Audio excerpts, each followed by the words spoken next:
How long does it take for your internal vibration to slow down? All night. All night. Doesn't it? I mean, well, here's what's wrong. I'm not kidding. You get so worked up. Okay. Well, it's going to be hours before you do it. Well, it's a good thing you're telling me. Somebody else goes through that. Well, that's what I'm about to say. Is I'm glad you go through that you because spend all day getting ready for it and all night getting over it. Right. This is so important to talk about. It's the truth. But you have to realize. Remember, I haven't done. You don't know. What's wrong? I'm just laughing. You haven't done what? Because I hadn't done like a stand-up show. I know it's a little weird, but okay. But I'm telling you, the fact that this is more important. Because that's what happened is I worked the whole day to get wound up to do the show, and had look at my notes because it takes you all night. The whole thing goes through your head again. Yeah, and your body gets after you perform, you're buzzing, like, right? Oh no, what was that? You know, because you go out there, and there's going to be a lot of things happening really fast, and you're not necessarily going to remember them all. Let's go in here. What's worse than that? I'm counting on. I have to get laughs. Hey, where did Dana go? Mary? Yes. Did Dana leave? No, she went to the bedroom and she's coming out. Oh, okay. So, yeah, it takes me hours and hours of pacing. You know, I pace. Like, she's got, my wife's just gotten used to it. She watches TV and I walk around. You don't know what you've stumbled on here. Because I was with someone that we won't talk about much right now. Mm-hmm. And I couldn't talk for 3 hours. Wow. And it was a little uncomfortable.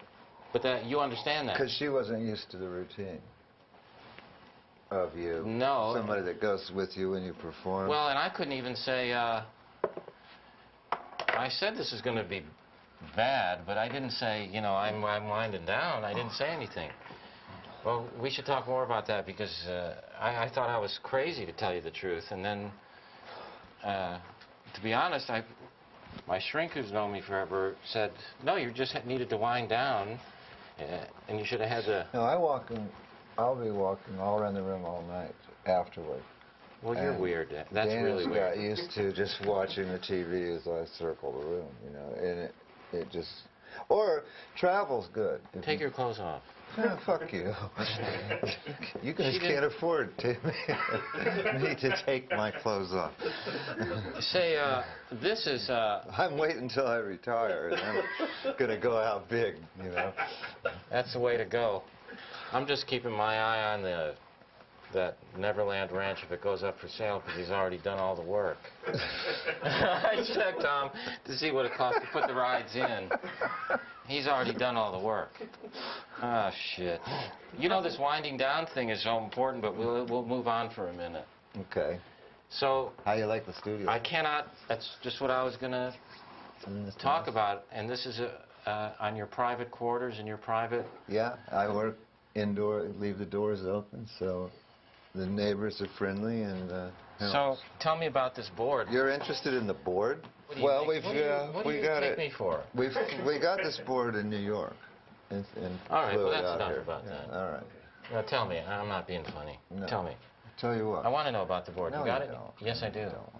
Tom? The board. I'm not kidding. I'm not just sucking the board, into the talk. This is a Neve board, German-made, very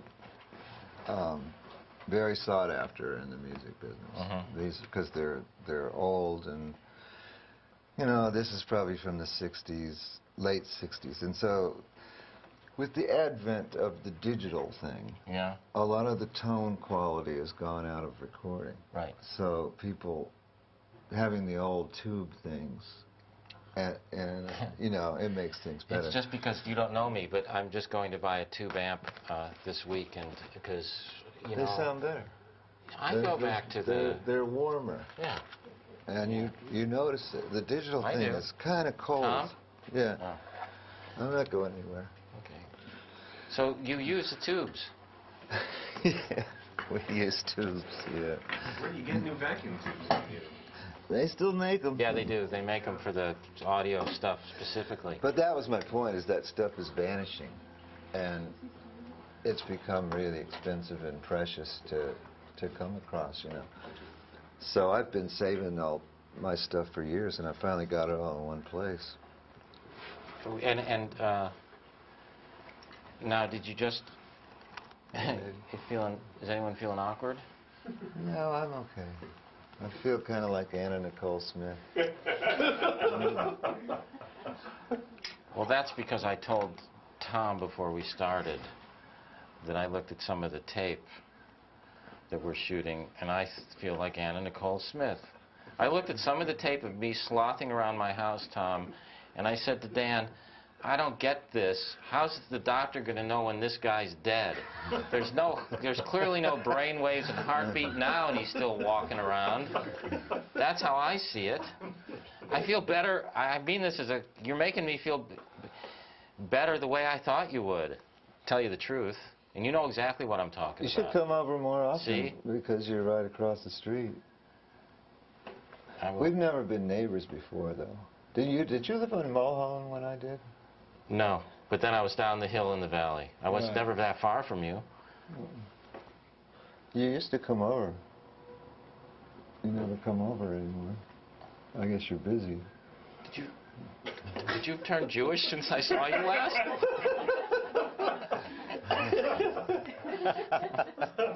What's happened to you? I don't know. I just wondered, you know, you were saying the other day I miss you. about how you don't call people and tell them that you love them, basically, as much as you should. That's right. Because we're all getting older, and we should tell each other these things.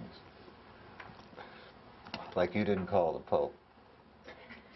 No, and I'll tell you what I feel bad about, is I owed him 2 calls. And then that's the lesson. When the Pope died, I went, shit. I should have called. I owed him those 2 calls. But I agree with you. I mean, and I'll tell you this about what you just said about that. Because it goes back a while. I mean, I've known you a long time. Yes. We'll talk about that in a second. People probably don't know that. No, we'll talk about that in a second. But the fact is, Tom, is what you're on to, which is why we get along and you're so fucking intuitive and, well, you're a Tom Petty, for Christ's sake. So, 24 hours a day. Can you ever turn it off? No, that's all. That's bad. So,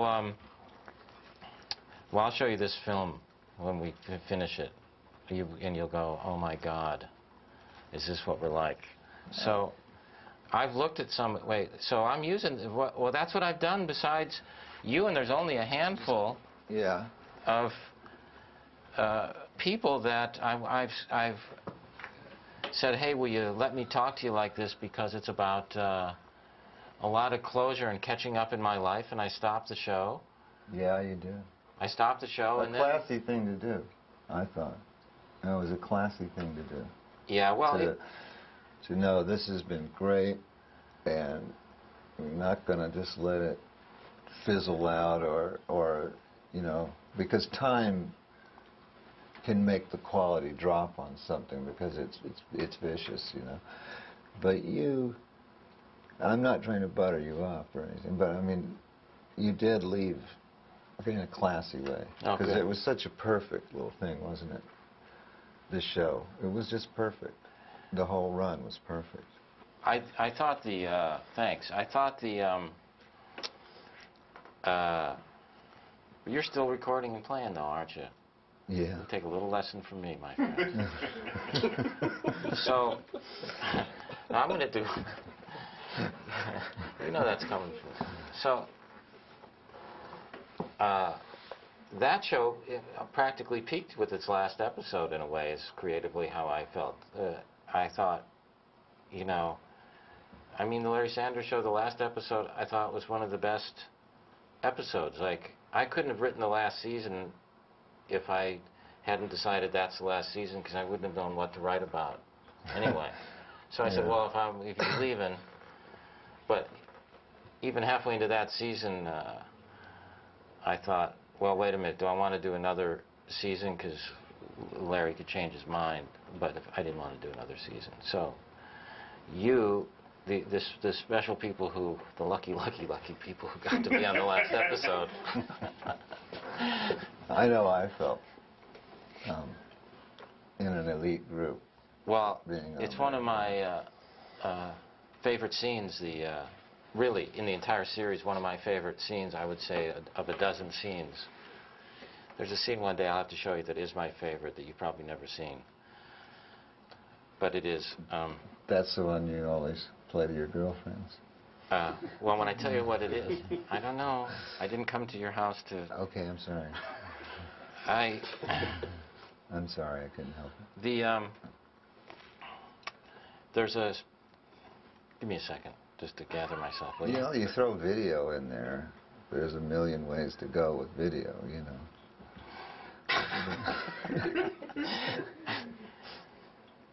This is fantastic. This is the most, all kidding aside, this is actually going to make me cry. This is the most fun I've had in a couple years. Yeah, I feel good. Don't you? Seriously. Yeah. And you know We're what I pretty love about- repressed people sometimes. You know what's really good is there's acoustics in here like... The you got sad thing is it takes 3 cameras for us to feel good.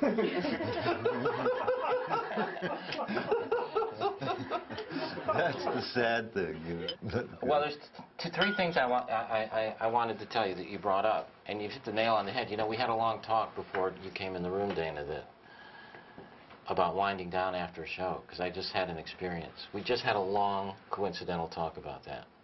Now, then the other thing is telling people you love them or friends and so forth and haven't seen each other.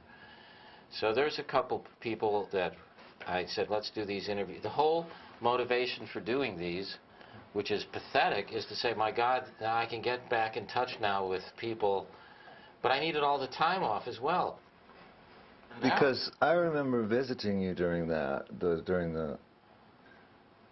few times during the last series, and you were always very pressured because, as I understand it, you were writing really under the gun, like right. to just make the next episode. That's right.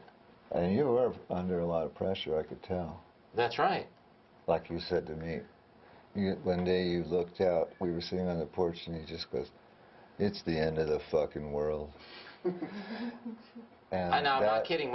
He did say that. I thought you said that. No, but you agreed with me, didn't you? I agree. I remember that. It was profound in a way because you were just staring at. I've always remembered it, and you went.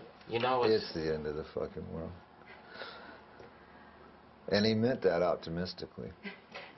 Well, life is short, but not short enough. Listen to me, Mark. I remember. I know. Listen. I remember that moment, quite seriously, and it's always what happens, unless you, is there's always some moment with you where you go, why aren't Tom and I, like, seriously, best friends? Because there's moments like when you were sitting on the porch, and we were both commiserating. It may have come out of the blue, but it seemed like the minute we would be together, like now, to catch up on what's been happening, wouldn't we say, well, it's pretty much the end coming to an end, right? End of the fucking world. Well, I always thought you meant it optimistically, that the end of the fucking world, because you were almost outside it, you know. You were saying it as an observer, rather than coming from. No, because if it was a person who was living that, you wouldn't want to be around. No, you'd hate them. But you were outside it. You were saying, and it had a little humor to it too, but it made a lot of sense to me. Look, I got this tattoo. I haven't shown anybody. I got it 6 months ago. Look, I'm serious. It's a Buddhist. It's a vulva. No, it's a Buddhist. It's an emptiness circle. It's a It's a Buddhist symbol for... he really does have a tattoo. For emptiness, ego emptiness. It's a circle, it's the empty circle. Are you a Buddhist now? Well, I mean, I've been meditating as long as I've known you, but I wouldn't classify it as one thing or the other. As one particular thing? No. I meditate for, not as much as I used to, but it's a good thing for you. Do you sit and try... I don't do it anymore because You're not supposed to do it if you're stoned or something.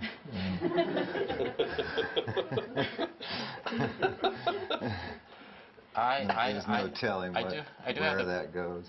Well, I'll tell you where it goes. I do have the Buddhist book, This Is Good Shit. And then I have